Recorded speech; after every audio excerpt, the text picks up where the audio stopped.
Assalamualaikum warahmatullahi wabarakatuh.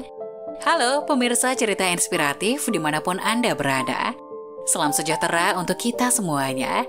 Semoga kita semua dalam keadaan sehat dan tetap dalam lindungannya.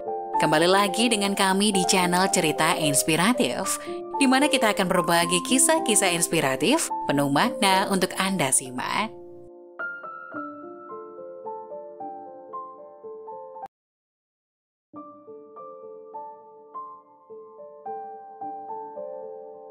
Meninggal dalam keadaan mabuk, jenazah ini jasadnya dililit ular.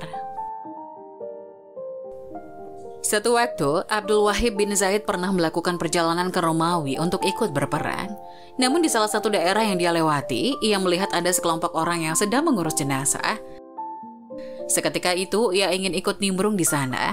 Saat itu jenazah tertutup dengan kain dan disiapkan untuk segera dimandikan. Abdul Wahid tertarik untuk membuka kain yang menutupi wajah jenazah itu. Ternyata ketika dibuka, di tubuh si jenazah ada ular yang melilitnya. Ular itu bukan sembarang ular, bentuknya ular, namun kepalanya mirip dengan kepala anjing. Benar-benar aneh bin ajaib. Ia pun membuka atau mengecek mata luar itu, dan ternyata mirip dua karang. Ular itu tiba-tiba berkata kepada Abdul Wahid, "Wahai Abdul Wahid, engkau menyerahkannya kepada Yahudi dan Nasrani.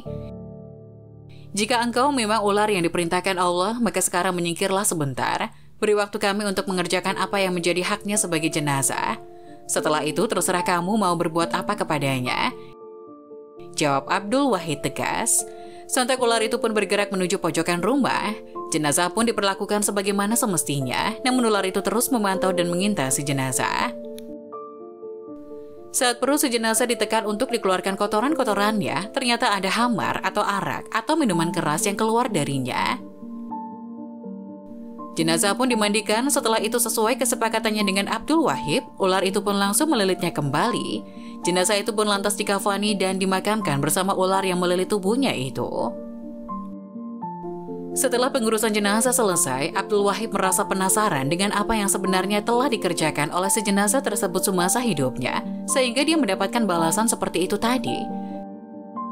Ia meninggal dalam keadaan mabuk, jawab salah seorang yang ada di sana menjelaskan.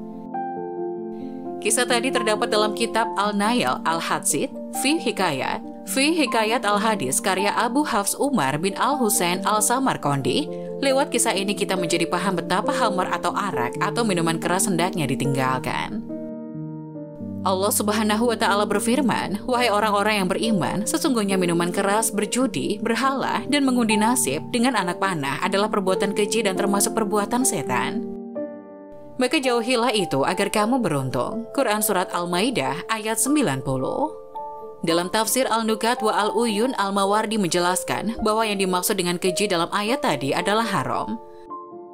Sedangkan frasa termasuk perbuatan setan maksudnya adalah ia merupakan perbuatan atau hal-hal yang diperintahkan oleh setan. Setan, lanjut Al-Mawardi, selalu menyuruh untuk berbuat maksiat dan selalu melarang dari ketaatan. Nabi Muhammad SAW bersabda, "Setiap yang memabukkan adalah hamar, dan setiap yang memabukkan adalah haram. Barang siapa yang meminum hamar di dunia, kemudian ia mati, sedangkan ia biasanya meminumnya, niscaya tidak akan diterima taubatnya dan tidak akan meminumnya di akhirat." Hadis riwayat Muslim. Dari penjelasan tadi dapat dipahami betapa hamar, apapun bentuk dan jenisnya, adalah hal yang haram, yang karenanya harus ditinggalkan oleh setiap muslim.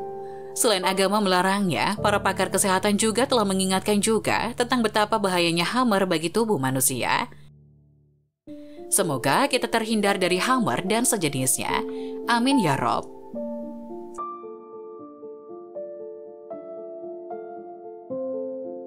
Nah, bagaimana menurut kalian? Jangan lupa tulis pendapat kalian di kolom komentar ya. Wassalamualaikum warahmatullahi wabarakatuh.